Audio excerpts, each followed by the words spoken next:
Good morning बच्चों, कैसे हैं आप सभी। हिंदी की क्लास में एक बार फिर से आप सभी का स्वागत है एक नए पाठ के साथ। आज हम पढ़ेंगे हमारी पाठ्य पुस्तक बसंत भाग 2 का पाठ 11 जिसका नाम है रहीम के दोहे। ओके, रहीम के दोहे। ये दोहे क्या होता है? रहीम जी ने काव्य शैली में मतलब कविता में अपनी जो कविताएं हैं उनकी, जो उन्होंने अपना काव्य जो लिखा है वो जिस शैली में लिखा है, जिस तरीके से या जिस ढंग में लिखा है उसे ही कहते हैं दोहे। कबीरदास और रहीम दास जी के दोहे बहुत ही हिंदी साहित्य में महत्वपूर्ण स्थान रखते हैं।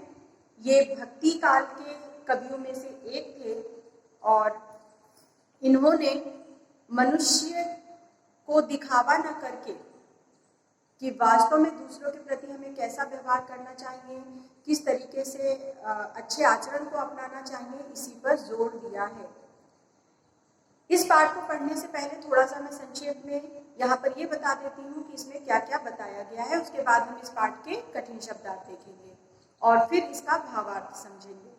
तो इस पाठ में जो दोहे हैं, जो रहीम दास जी द्वारा लिखी गई दोहे हैं, उसमें 5 दोहे हैं, जिसमें पहला जो है वो उसके माध्यम से रहीम दास जी ने सच्चे मित्रता की गुण बताए हैं कि सच्चे मित्र के क्या क्या गुण होते हैं। उन्होंने बताया है कि कब कोई अपना होता है और कब कोई पराया होता है, ये हम अंतर कब कर सकते हैं। दूसरा दोहा जो है उसमें उन्होंने मोह को त्यागने के लिए कहा है। मोह क्या होता है? जब हम किसी दूसरे के प्रति बहुत ही ज्यादा मोह रखने लगते हैं, मतलब उसके प्रति बहुत ही ज्यादा सजग हो जाते हैं, या जब हम उससे अलग नहीं होना चाहते, तो ऐसी स्थिति में ही क्या कहलाता है? मोह कहलाता है। और इस पर भी उन्होंने वर्णन किया है कि यदि हम अपना मोह नहीं त्यागते तो उसका क्या प्रतिफल निकलता है। ठीक है।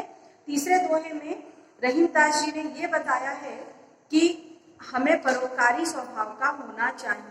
जिस तरह पेड़, हवा, पानी ये हमेशा दूसरों के लिए जीते हैं, उसी तरह मानव शरीर भी जो मिला है उसका उपयोग दूसरों के हित के लिए करना चाहिए, दूसरों को सहयोग करने के लिए करना चाहिए।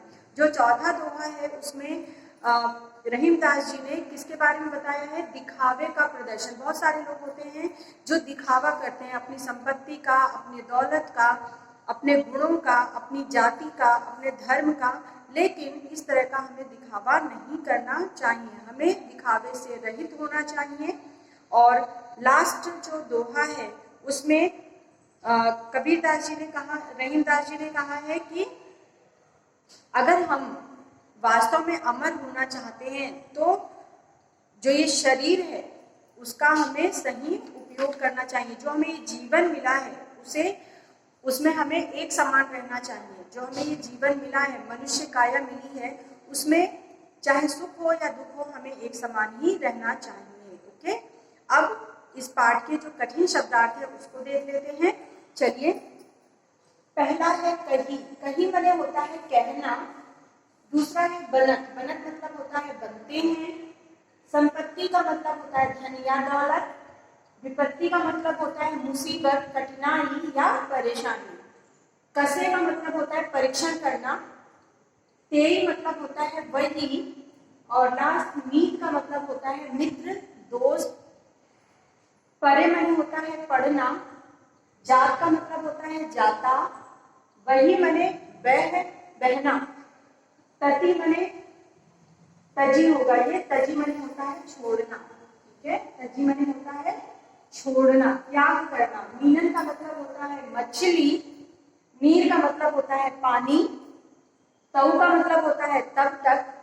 तरवर का मतलब होता है वृक्ष या पेड़। खाद मतलब होता है खाना। सरोवर का मतलब होता है तालाब या सरोवर। पियत मतलब होता है पीना। परकाज, परकाज यानी दूसरों के कार्य के लिए। पर मने होता है दूसरे, काज मने होता है कार्य, दूसरों के कार्य के लिए। संचयी का मतलब होता है संचय करना, इकट्ठा करना या एकत्रित करना। बादर का मतलब होता है बादल। ठीक है, घहरात, घहरात का मतलब होता है गरजना। आपने देखा होगा कि बादल गरजते हैं ना बारिश से पहले, तो यहाँ घहरात का मतलब क्या है, वही बारिश का गरजना। रीत मने होता है परंपरा, शीत मने होता है सर्दी या शरद, जो विंटर का जो मौसम होता है उसको क्या कहा जाता है, शीत भी कहते हैं। और घाम का मतलब होता है धूप, घाम का मतलब धूप। ओके, ये इस दोहे में जो कठिन शब्दार्थ थे उसका अर्थ था, आप इसे नोट डाउन कर लीजिए। इसके बाद हम इस एक एक दोहे का अर्थ समझेंगे।